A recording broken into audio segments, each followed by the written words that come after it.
My name is Rene Ramos, and I'm the director of the Miami-Dade College Archives and the Lynn and Lewis Wolfson II Florida Moving Image Archives. This past year, I've had the opportunity to work on a fascinating project related to the history of architecture in Miami.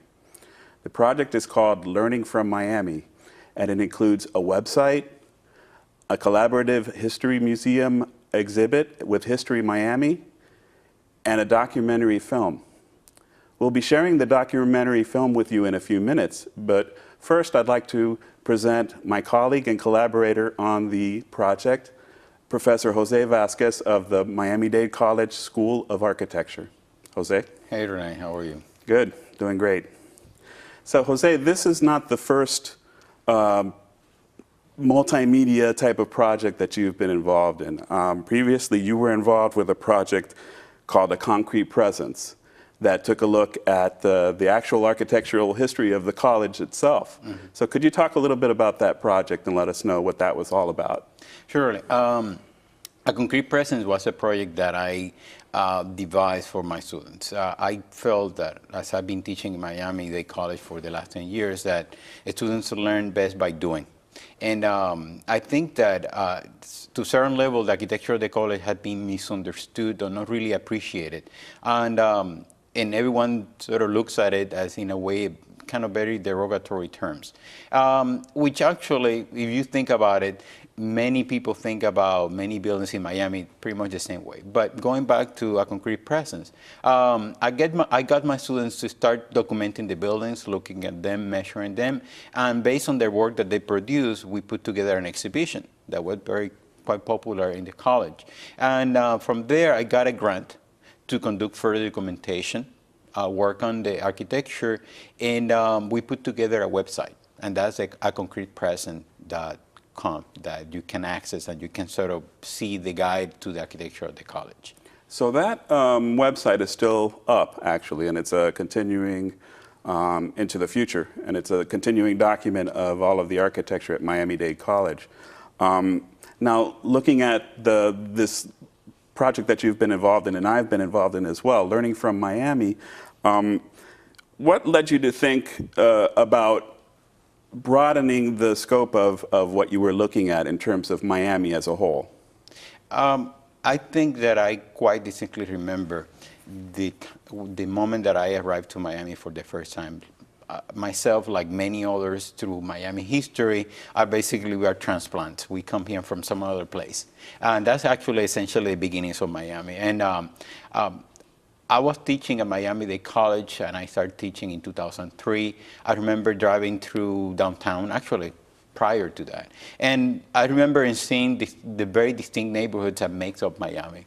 And we're fortunate enough that we still have many of those. But I was struck by, for example, some type of building, and I had to mention this because that was another project that I conducted with my students, the bungalows. And you see them still throughout many parts in Miami, particularly in the Little Havana neighborhood.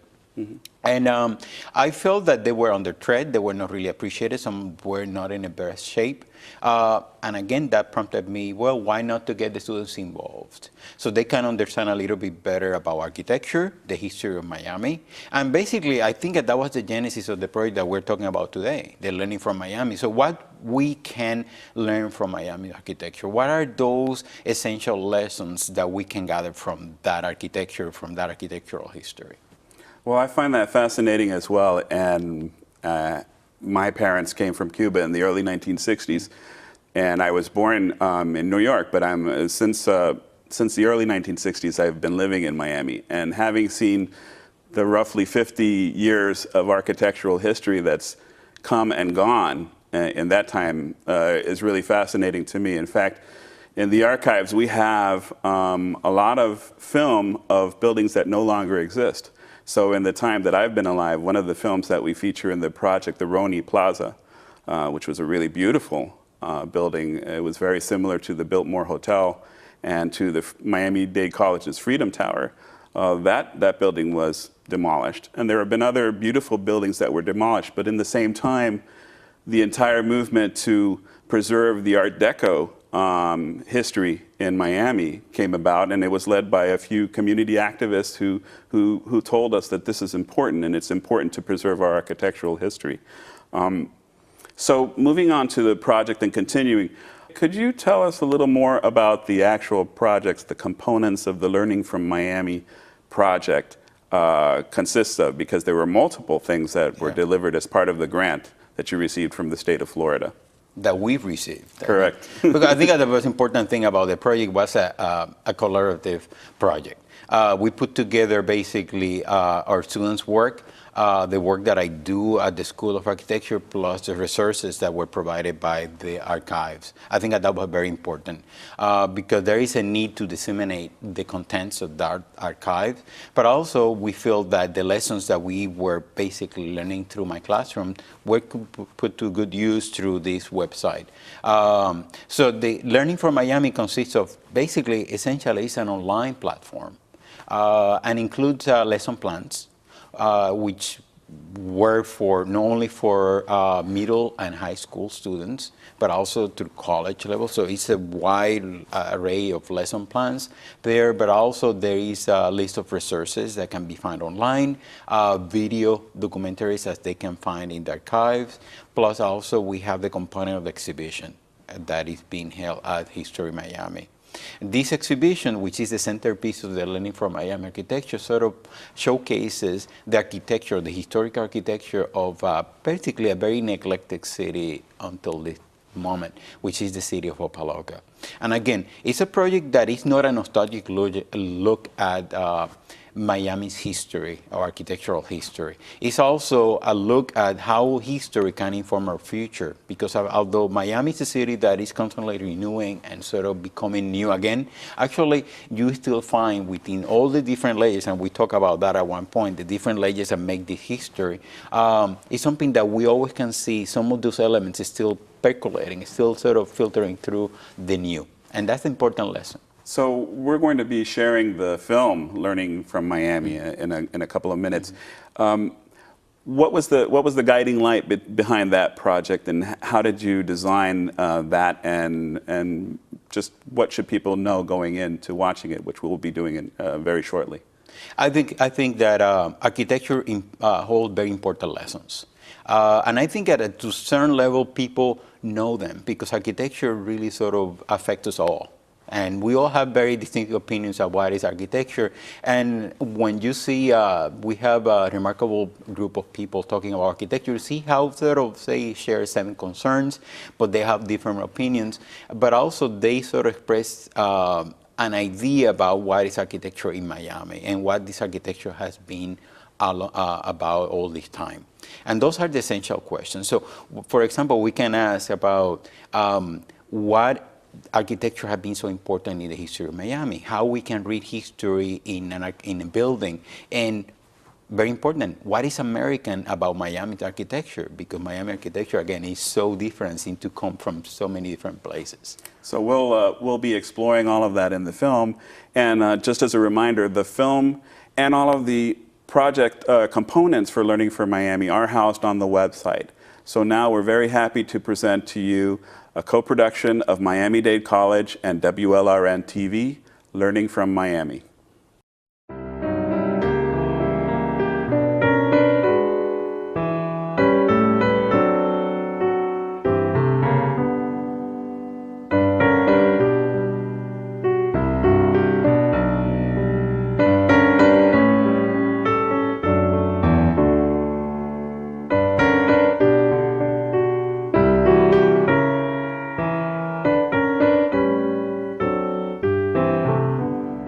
Buildings are basically the accumulated knowledge and the accumulated living patterns of people over time. What I find so fascinating about living in South Florida is that we have a very narrative architecture. Buildings do tell us a lot about how the city was founded, the evolution of the city, the evolution of our ideas about the city, the ways in which we relate to being Miami or Miamian, and I think that Miami is a great example of being able to read the history of a place. It's easier to read the history of some places through their buildings than other places because some cities have done a better job, some cities and towns and suburbs have done a better job of retaining their identity through their buildings by saving their buildings. And historic preservation plays a very strong role in allowing us to read the history of a city. Architecture is our imprint on the land, and it tells us what people were, what the aspirations and the hopes and the fears and the successes and the triumphs and the failures were of any given time. This land, flat as a tabletop, rock and sand covered with curly-top Caribbean pines and palmetto scrub, as far as the eye could see, rose slightly as it neared the bay and formed a hammock, the tropical name for forest. There, live oaks, ironweed trees, the gumbo limbo, the strangler fig crowded each other, making a jungle cool and pungent, away from the piercing rays of the constant sun. Miami. The name inevitably conjures up the notion of a paradisiacal place, the Magic City, a tropical wonderland, the American Riviera, the Boom City. Miami is as much an idea as an assemblage of individual memories and man-built forms among an intractable natural landscape. This city developed quite literally as a city in the garden. So pervasive was the lushness of the surrounding wilderness. From sandbars to wetlands, the bay, limestone ridges, freshwater springs and rivers, and the sky, nature was ever present. Nature kindled the imagination of the people who migrated to South Florida. We have this flat land, we have this stage, and we also have the opportunity to have landscape and exotic plants, beautiful tropical flowers grow almost overnight. We can create a very exotic landscape, and we have had a very exotic landscape thanks to the likes of John Fairchild and others who imported any number of plants to Miami, but also thanks to the hurricanes that blew in trees and seedlings from the Caribbean. To understand Miami's architecture is to experience the complex and shifting relationship that exists between natural and man-made environments. This duality is the foundation underpinning much of the city's distinctive appeal. From its beginnings, South Florida's subtropical architecture echoed a landscape mostly defined by its openness, lushness, and luminosity.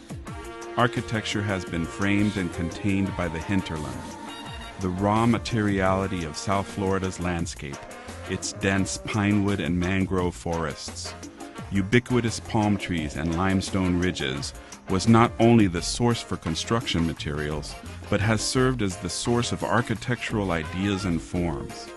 Nowadays, a tamed nature has become petrified, and the upright palm tree has become the city's most recognizable symbol.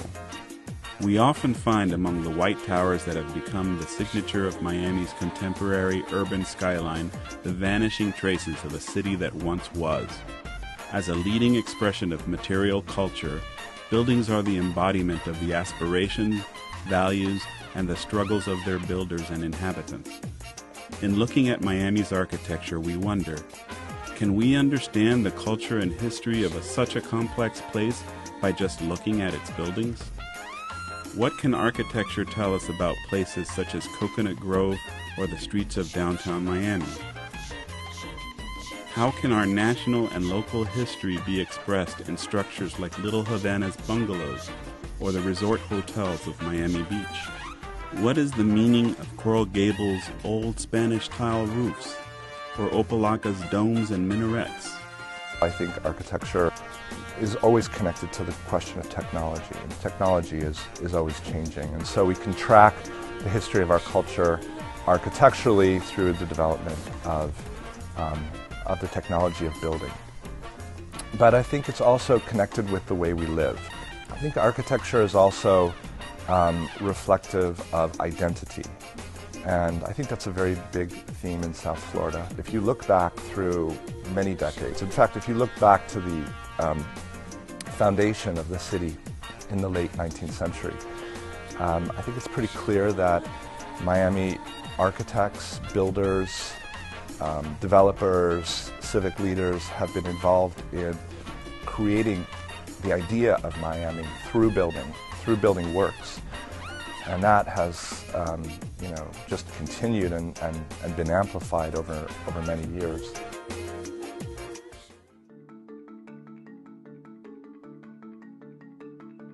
Miami's architectural history has been enriched by the ethnic diversity of its builders and the building traditions they imported.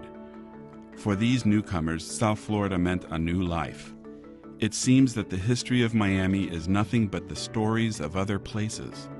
The diversity of South Florida's architectural heritage is rooted in the personal stories of the periodic waves of immigrants that built up Miami's landscape. South Florida's built landscape allows us to recognize the commonality of these experiences and to comprehend the significant role that architecture has played in forging a common regional identity. A vast majority of the individuals and families that migrated to South Florida came from northeastern and midwestern states. From the impoverished builders hired to lay down railroad tracks and build downtown Miami's first houses, to business entrepreneurs and speculators such as Henry Flagler, George Merrick, and Glenn Curtis. Although immigrants' motives to move to South Florida were varied, whether for economic, social, or political reasons, architecture has served as a filter through which to see the new through the old. So we have had people migrating to this area for the last just 115 years for a great variety of reasons, and the migrants have brought tremendously different backgrounds with them as they've come to the area. And Bahamian people, especially black Bahamian people, brought that great architectural tradition of the West Indies and West Africa, which was defined in what we call shotgun houses in Coconut Grove. And there was a black Bahamian community, which is surprising to a lot of people, that straddled Cayocho between about today's Expressway at 4th and Southwest 8th Avenue. And once upon a time, there was a tremendous array of shotgun houses there. Very simple buildings, asymmetrically located entranceway, wood frame, open porch, one story. All the rooms radiate off of a asymmetrically located hallway on the side, one side of the house. And then the bungalow comes. And the bungalow wasn't really brought by immigrant groups per se. It actually kind of migrated from India to Southern California to the rest of the United States. And that becomes a dominant style in Miami at the end of the 1910s through at least the mid-1920s. The introduction of craftsman bungalows in Miami signaled the expanding suburbanization of the city that was made possible by cable streetcars and the automobile. The bungalow became emblematic of an expanding urban economy and thriving progressive middle class. It introduced a new aesthetic of functionality and simplicity that helped reinforce Miami's image as a ready-made, subtropical paradise in the decades ahead. And then we've got this wonderful streamline or Art Deco style. And that style wasn't so much brought by people, but was introduced by architects who came from somewhere else. Henry Hohauser from New York, and L. Murray Dixon from Live Oak, Florida, Albert Annis from Chicago. They were introduced to that style as architects. And they were hired by contractors down here to build these new buildings, primarily in the second half of the 30s and thereafter, and they built them in this streamlined or Art Deco style of architecture. So it's been really an array of influences. This is such a vibrant community in so many different ways, and architecture and immigration are things that have driven this community in terms of its vibrancy.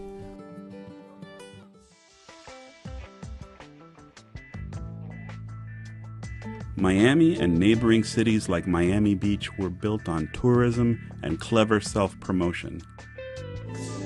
As we see, Miami Beach is a city of hotels, nearly 400 of them, beside the beaches and amid the palms of lusciously landscaped islands.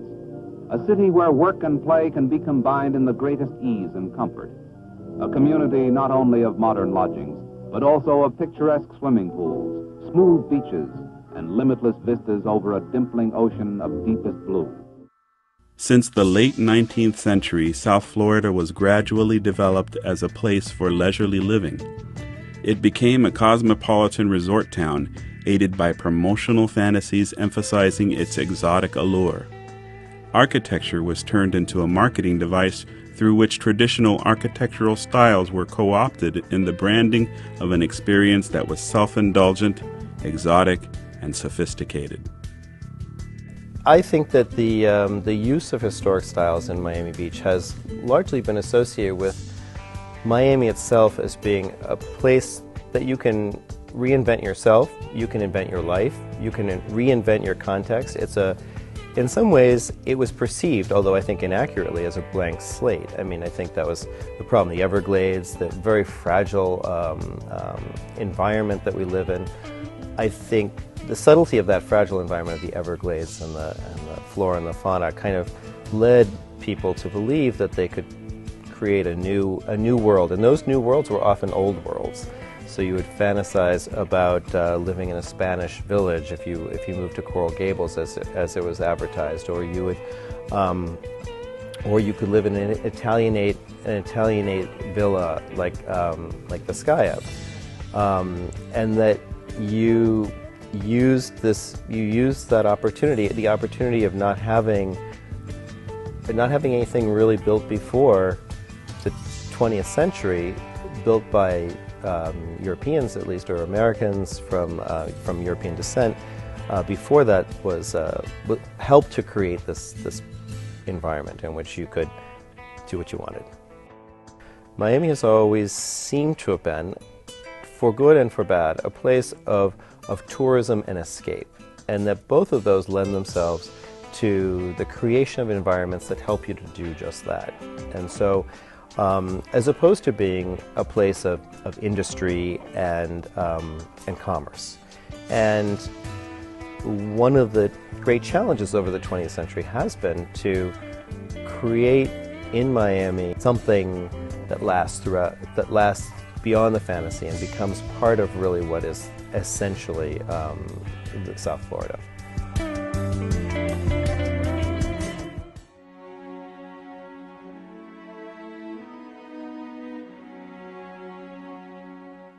Miami's social-cultural history percolates through the narrative of its pioneer settlements and towns.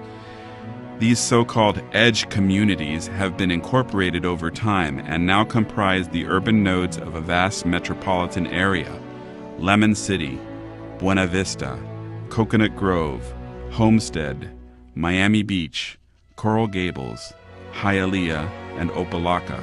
Some of these communities were conceived around specific architectural themes, and their diverse ethnic backgrounds are part of Miami's distinct and porous urban imagery. Why is this American? Because the influences come from France, and the influences come from Spain, and the influences come from South America. And yet, if you look at the history of American architecture, the idea of architecture actually being American is a relatively new one. And in a way, the Americanness of architecture until the 1950s was in its vernacular architecture, in the handmade architecture, and architecture as an expression of wealth or power was always about imported architecture. You see the pioneer buildings that are small and quaint and sweet. Ransom Everglades School, for example, has the pagoda, and the earliest buildings there derived from its founders' roots in the Adirondacks. Miami's extraordinary growth facilitated the development of an experimental architectural culture that often pitted tradition against innovation, but eventually fused them. This process fostered a creative tension that became a defining theme that runs through our architecture and is apt to be found in everything from the so-called lowbrow cottages in Coconut Grove to the skyscrapers rising along Prickle Avenue. I think it becomes clear that here in Miami, on the frontier of North America, let's say, at the margins of North America, architects felt a certain liberty to play with the rules and to play with the materials and to depart from the norms. One could make the argument that people expected things in Miami to be different, and therefore architects were only delivering on that promise or on that expectation. That it would have been counterproductive for resort architects to design buildings that looked like they were in New York, or like they were in Boston, or like they were in Berlin. So I think that, true enough, architects were trying to do something different. Miami is a city which architecture has transformed. Two historical periods roughly define Miami's architectural development. In the ensuing decades after Miami's incorporation, architecture reshaped the wilderness, and the accumulating layers of architectural styles cemented Miami's reputation as a national vacation destination. In the aftermath of the Second World War, a new generation of architects advanced the conception of a new paradigm of subtropical architecture, aiming to assert the region's exceptionality. 1950s architecture, popularly known as the International style, with its emblematic diaphanous curtain walls, morphs into Miami modern architecture, otherwise known as MIMO. This architecture challenges the corporate American architecture of the period, blending in contemporary international influences ranging from Brazil to Mexico. Miami's modern architecture acted as a bridge between North and South America and the Caribbean. And the South Florida component is interesting because South Florida is really, I think, most significant for its positioning globally as a threshold between land and water, between North and South, between hot tropics and the cool temperate zones. South Florida reflects a kind of a place in flux, and a place that has continuous motion. I think that one interesting aspect of Miami as an architectural environment is that it is at the juncture of two different ecologies, two different environments. It's at the intersection of North America and the Caribbean and Latin America. And I think that plays out in many ways, but historically, Miami has been a North American city. It's interesting to see how developers, architects arrive in Miami and express the idea of the tropics, or the idea of the South, or the idea of a more Caribbean or even Spanish-influenced architecture. But it does come out of the American perspective, of the American experience. At the same time, what's interesting is that there's this dialogue with the American experience. I think some of the desire to be tropical, some of the desire to be Southern or to be Spanish colonial has to do with, in a way, differentiating oneself from the North. Miami has sort of constructed a kind of alternative experience, alternative modern experience to the experience of living and working in a northeastern or a northern American city.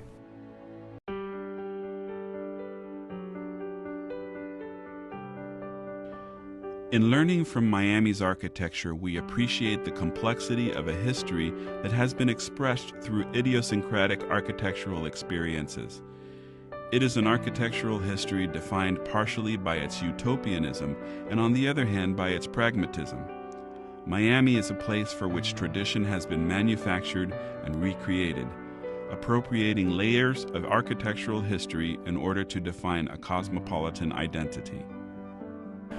We are an invented city. This is a very modern city, very contemporary city. It has shallow roots, but in the process of that invention,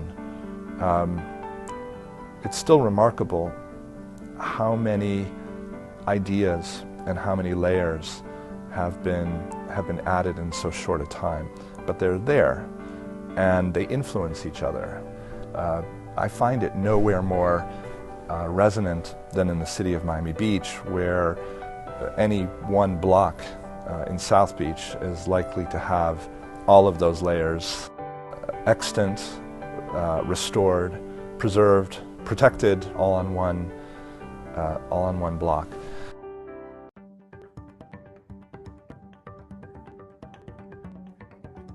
Miami partially functions as an imagined place that exists under the shadows of architectural fictions. an imaginative narrative that architects, builders, and planners exploited for all it's worth. We find here a compressed survey of the worldwide architecture unequivocally built in a few decades of frenzied real estate development. This syncretic narrative encompasses a wide and ample range of architectural themes and stylistic elements freely borrowed from all periods of the history of architecture. Some of the buildings that I think represent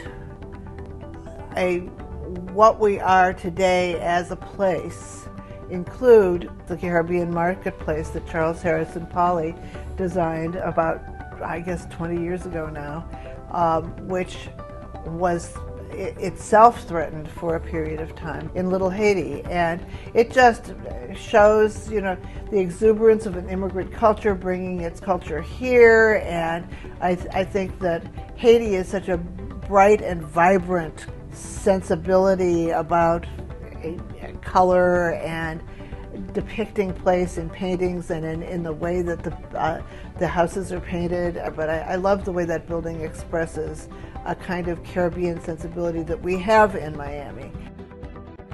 The Art Deco district to me is very important in many, many ways. Architecturally speaking, it's had a profound impact on Miami, both in its kind of sense of exuberance, and it's an international style. You find it around the world. You find our particular kind of Art Deco only in seaside communities. You find it in the south of France, you find it in Australia, you find it in Israel, but you don't find it everywhere. You don't find that kind of skyscraper style of the Empire State Building or the Chrysler Building everywhere.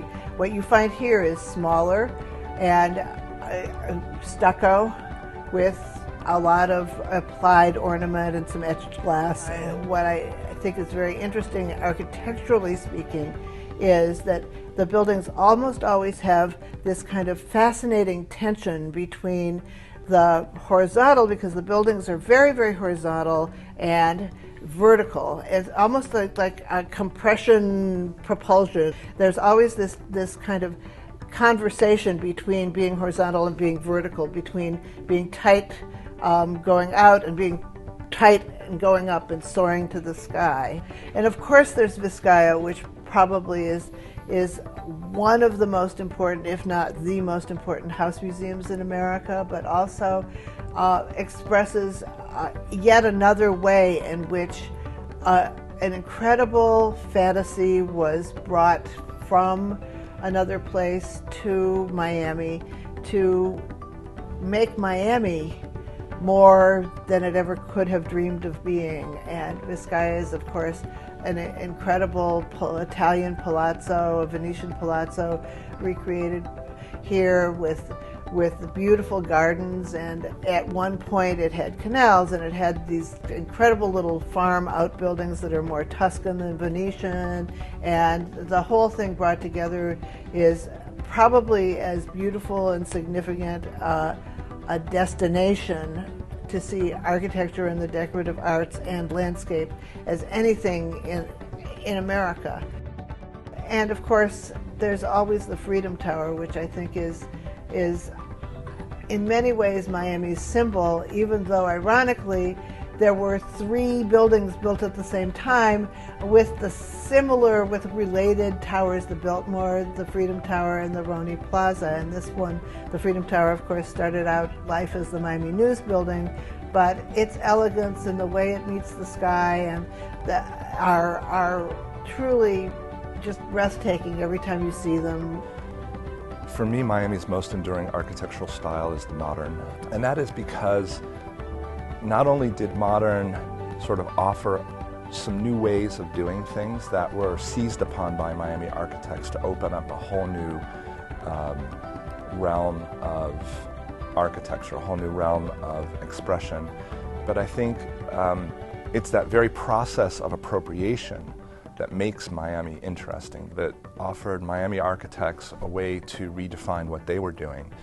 And out of the experimentation in modern architecture comes very direct responses to a tropical environment, to sort of warm weather, humid environment. And therefore I think Miami gets closest to defining in its architecture what it is about as a city in the modern. I'm thinking, you know, the concrete plate architecture that allowed architects to open up the walls, to create walls out of screens or louvers. I'm thinking about a very lightweight architecture, an architecture that sat off the ground, above the ground, an architecture of large, open, free-flowing spaces, an architecture of modern lightweight materials. These were very important developments that are partly general and international in character, but really take on a whole new spirit in Miami. And that's particularly true for resort architecture.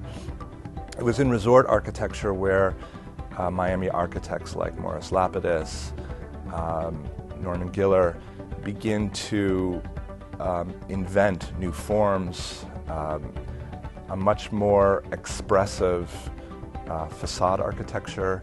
They begin to experiment with textures, with motifs, modernistic motifs like delta wings or like glass boxes that I think are really still today the image of Miami for many tourists, for many residents.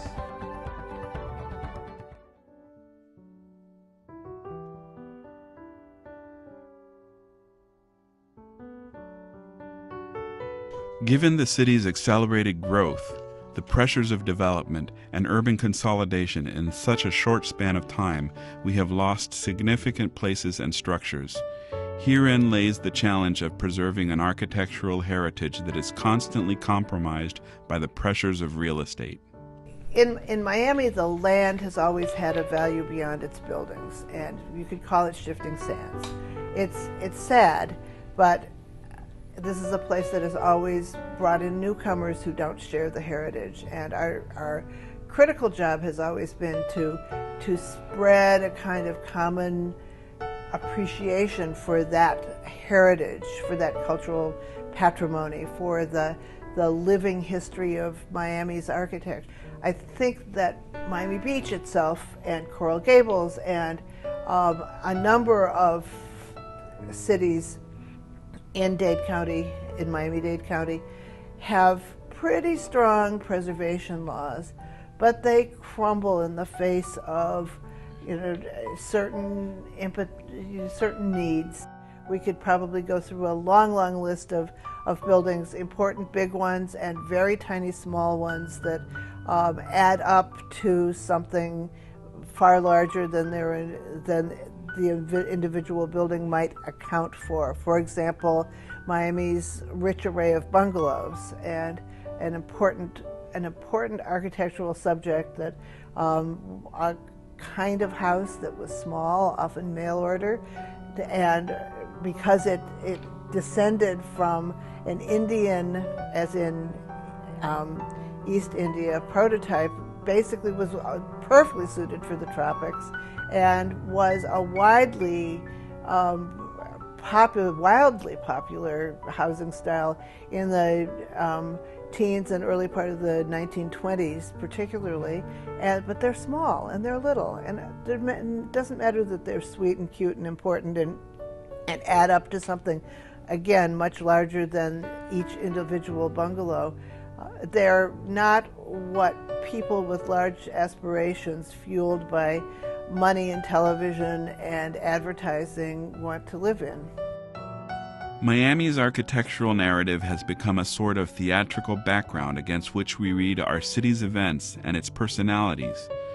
From the city's first resort hotel, the French Second Empire Royal Palm Hotel built by Henry Flagler, Al Capone's Italianate mansion on Palm Island, Casa Casuarina, sadly tied forever to the murder of Gianni Versace, and Elian Gonzalez's Little Pink House in Little Havana, we understand and most importantly place ourselves within our city and its history, always in relationship to specific buildings or places.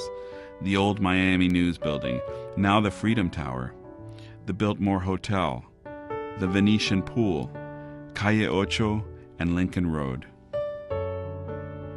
architecture ultimately offers important lessons. It is Miami's most enduring link to its past and a signpost to its future. I like to think of South Florida as a laboratory of architecture. The lessons of South Florida are to be found in the process of assimilation, the process of appropriation, the process of identification, and how architecture plays a role in all of those processes. The major lessons are, one, the potential and the opportunity to work closely with the environment. So it's about the light and the air and the temperature and the fauna and the flora. The second one is probably a more cautionary tale about working in an environment of booms and busts and a great opportunity, but also the great opportunity for disaster and for overzealous development. And we're a place where this is a textbook lesson. And maybe the third is a kind of celebration of the complexity that arises on the edge, whether it's a political edge or a geographic edge. And that since we all live here on the edge, we, I think, naturally kind of embody this a more nuanced understanding of what it means to be from Miami, what it means to be American, what it means to be a global citizen today. I think the lessons of South Florida have to do then with this process of acknowledging that we are a layered city, that we are new, that we create our own identity, that results from all of these different ideas about identity, and that we don't have to make choices one way or the other about we're going to be this layer or we're going to be that layer. And that's such a fascinating lesson, and one that I think South Florida offers better than almost any other place that I can think of. That's what makes it American.